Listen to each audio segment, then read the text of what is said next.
Hey there, algebra friends. Welcome to your last algebra unit for the school year.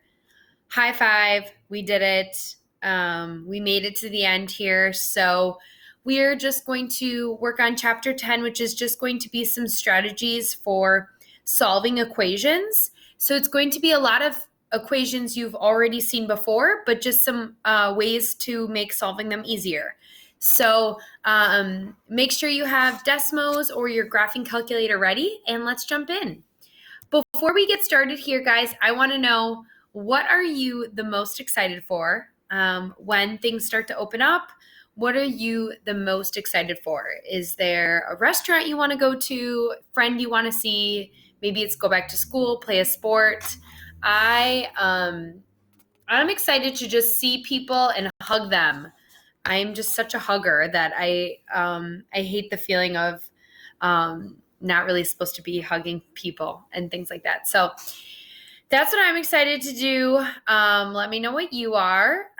So today's strategy is going to be called solving by rewriting. So we are going to make solving equations easier by rewriting them. Before we get started on that, let's do the warm up here. So we're going to multiply and see what happens here. All right. So 2 times 0.5. And what do we get? We get 1, right? Because isn't as a fraction 0.5 1/2? And 2 times 1/2, multiplying by 2 and dividing by 2 would cancel each other out. Those are opposites. And so we're just left with 1. 2 times 1.5, I get 3. So similar situation. 1.5 as a fraction is 3 over 2. The 2's cancel out. Multiplying by 2, dividing by 2, and I get 3. Maybe you're starting to see the pattern. What would come next? 5, right? And then after that, 2 times 3.5 would give me 7. So what do I notice? When I'm multiplying each of these numbers that has a decimal by 2, the decimal disappears. The decimal goes away, which is awesome because I know that most of you don't like fractions or decimals. So that's what we're going to focus on this week is if you see an equation and you're automatically like, ooh, I don't like that. I don't like the look of that. There's decimals, there's fractions. We are going to investigate some ways to get rid of maybe some of those icky things to make solving the equation easier. So let's take a look at 10-22 here. So it's first telling us to rewrite this equation by multiplying both sides of the equation by 2. All right. And I hope that makes sense why that's perfectly legal in our math world, because as long as I do the same thing to both sides of the equation, it stays equivalent, right? So think about like a scale. If you add 2 pounds to each side of your scale, you are still going to be equal, okay? So what we're going to do here is we're just going to multiply everything by 2, okay? So both sides of the equation by 2, and I get 2x squared plus, what's 2 times 1.5? 3. What's 2 times negative 2.5? That would be a minus 5. Right? So we've already done that work up there, but if you're ever like, what are you talking about, missioners? You could also just type that into your calculator or Desmos and get the right answer there. So what's 0 times 2? That's just going to be 0. Okay? So there is my quadratic, and part B is telling me to solve it by factoring. Now, this is going to be much easier in this form versus the original equation because I would have had to think what multiplies to negative 2.5. Whoa, we don't really want our brains to go there, do we? So let's factor this. And just a little reminder, we haven't factored together in a while. A, B, C. A times C goes up top, B on the bottom, and A is underneath. So my A is 2. A times C would be negative 10, right? 2 times negative 5. And B goes on the bottom. So we are asking ourselves what multiplies to negative 10 and adds to 3. Just want to point this out. I've said this before, but maybe if you are just someone that doesn't know your factors very well, if you Google factor chart, there's oodles and oodles of resources here. Ooh, I like this one. It's colorful. So, right, we're trying to figure out what multiplies to 10. Actually, I don't like this one as much. Okay, we want to see what multiplies to 10, right? Which is pretty easy. I guess this is kind of a bad example.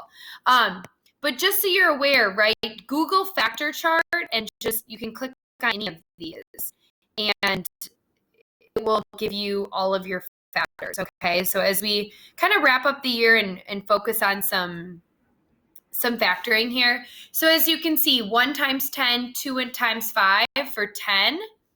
So let's go back to our problem. It's either going to be 1 times 10 or 2 times 5, and one of them has to be negative, all right? And we want it to add to 3, so that's got to be 2 and 5. If I want it to add to a positive, the bigger number's got to be positive. So 5's positive, and 2 is going to be negative, okay? So now we divide and slide. So 5 divided by 2. Can I simplify that at all? I don't think so, but you can math frac on your calculator and make sure. And so 5 over 2 cannot be simplified. What about negative 2 divided by 2? That can be simplified to negative 1. Alrighty. So here are our magic numbers. So it's x minus 1, x plus 5 over 2 equals 0. Now we divide and slide. So any denominators you're left with, you slide forward. Okay, and always remember, this times this has to equal this. So that's how I always check my work to make sure that I got it right. Okay, so now that we've got it factored, folks, we are going to use the zero product property to tell us what x values would make each of those factors 0, right? Because if my product is 0, one of the factors has to be 0. So you've just got to solve these little baby equations and you get x equals 1. And I just want to point out to you folks, this will always be the opposite of your final solution. So some students can kind of just jump ahead and realize it's going to be the opposite. So for example, over here, I'm expecting to get negative 5 over 2. It's the opposite. If it's positive, then it becomes negative.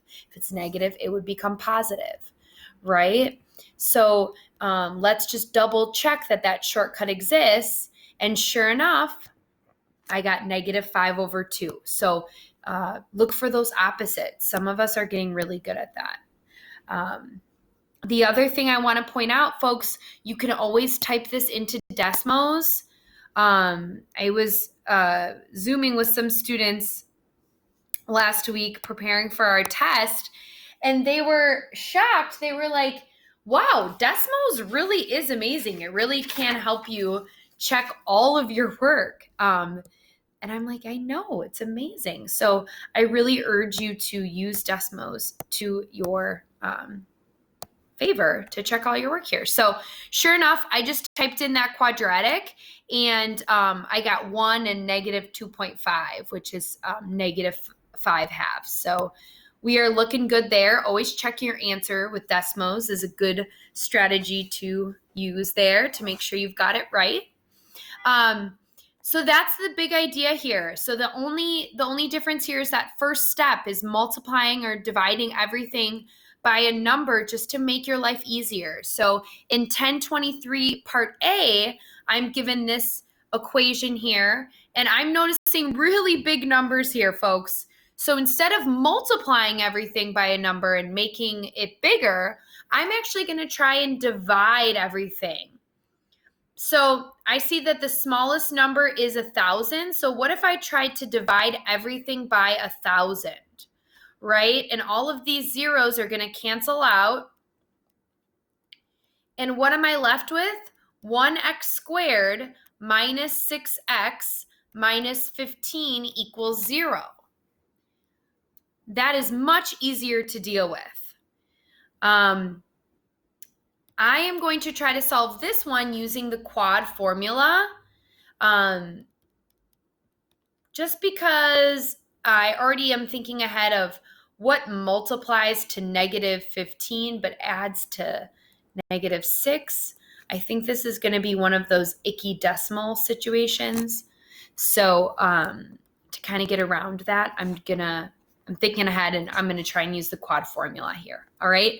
So let's plug in A, B, and C here. So it's the opposite of negative 6 plus or minus, use parentheses. A is 1, C is negative 15, all over 2 times 1. All righty. So this is the quad formula. When you anticipate some icky decimals, you want to use the quad formula. The discriminant is what's underneath the root. I'm going to plop that into my calculator. Make sure you use parentheses around those negatives there, or you are going to get super messed up. And I get 96. So my discriminant is 96. So let's write this. The opposite of negative 6, that's just going to be 6. And, this is when you can break it up into 2. One is going to be adding 96 divided by 2, and the other is going to be subtracting. Alrighty. And so now we can just plop this into our calculators. Oops, should be a 6. Why did I write 9? I was getting confused with the 96. Sorry, guys. All right, that looks good to me. So now just make sure we want to do the numerator first. So watch that I'm putting that numerator in parentheses, and then I'm going to divide that by 2. So 6 plus, and then 6 minus, and put that numerator in parentheses to make sure it's being evaluated first so we don't get messed up with order of operations, okay? So I get a positive 7.9 and a negative 1.9 for my 2 x-intercepts. And again, you could plop that into decimals as well and double check that your math is all correct there. Alrighty? Let's try our last one here. So again, when you see big numbers, you might want to try to divide by something to get those numbers smaller. In this case, I spy another decimal, right? I see that this is negative 2.5. And so I might, for this one, try to multiply everything, again, by 2, because I know 2 will get rid of that 0.5. And so I get 4x squared plus 8x minus 5 equals 2 times 0 is 0. And now this looks, I'm already thinking ahead, what multiplies to negative 20? That looks like we could probably handle that. Okay, so I'm going to try factoring for this one. So what multiplies to negative 20? And you can go back to your factor chart if you need to. So 20, and it's got to be a negative 20, so we're looking for a difference of 8, and that's going to be 2 and 10. So we're going to do a 2 and 10, and because it adds to a positive, the bigger number's got to be positive. So that 10 is the positive, and now I'm going to divide and slide. So negative 2 divided by 4, I want to reduce that as a fraction. It's going to be negative 1/2 if I divide top and bottom by 2. So negative 1/2, and then I'm going to do the same thing with 10 over 4. That's dividing top and bottom by 5. That would be, or by 2, I'm sorry, is 5 halves.